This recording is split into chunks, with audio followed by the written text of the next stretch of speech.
مجدد اعظم امام اہل سنت اعلیٰ حضرت امام احمد رضا خان رحمۃ اللہ تعالی علیہ کے فتاوی جات کا جو مجموعہ ہے، جسے العطایہ النبویہ فی الفتاوی الرضویہ کے نام سے یاد کیا جاتا ہے، جس کو ہم فتاوی رضویہ بھی کہتے ہیں، یہ فتاوی امام اہل سنت کی تحقیقات کا عظیم شاہکار ہے۔ اور برِ صغیر میں اعلیٰ حضرت کے دور میں ہم دیکھتے ہیں برِ صغیر میں بنیادی طور پر 3 زبانیں بولی جاتی تھی، اور 3 زبانوں کے ذریعے دین اسلام کے لٹریچر کو عام کیا جاتا تھا۔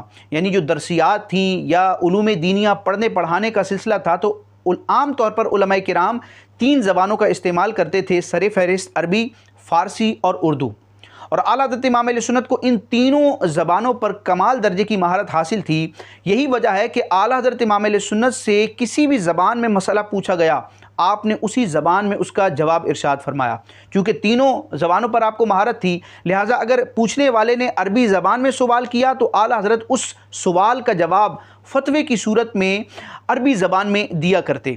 اگر کوئی فارسی میں سوال کرتا تو آپ فارسی میں جواب دیتے، اگر اردو میں سوال کیا جاتا تو آپ اس کا جواب اردو زبان میں دیا کرتے تھے۔ تو یوں ہم فتاوی رضویہ شریف کے مختلف مقامات کو، مختلف جلدوں کو دیکھتے ہیں تو ہمیں کہیں عربی فتاوی نظر آتے ہیں، کہیں اردو فتاوی نظر آتے ہیں، اور کہیں فارسی فتاوی نظر آتے ہیں۔ اگر ان تینوں کو الگ الگ کر دیا جائے، یعنی فتاوی رضویہ شریف کے اردو فتاوی کو الگ کیا جائے، فارسی فتاوی جات کو، رسائل کو الگ کیا جائے، اور عربی فتاوی جات کو الگ کیا جائے، تو یوں فتاوی رضویہ شریف کے 3 ورژن بن سکتے ہیں: عربی فتاوی رضویہ، فارسی فتاوی رضویہ اور اردو فتاوی رضویہ۔ اور یہ ہر مفتی کے ہاں یہ چیز نہیں پائی جاتی۔ عام طور پر ایک ہی زبان میں فتاوی جات دیے جاتے ہیں، یعنی اردو کا فتاوی ہے تو عام طور پر اردو ہی میں سوال ہوتے ہیں اور اردو ہی میں جوابات دیے جاتے ہیں۔ لیکن یہ اعلیٰ حضرت امام اہل سنت کی ایک امتیازی شان ہے کہ آپ نے 3 زبانوں میں فقہ حنفی کی خدمت فرمائی ہے۔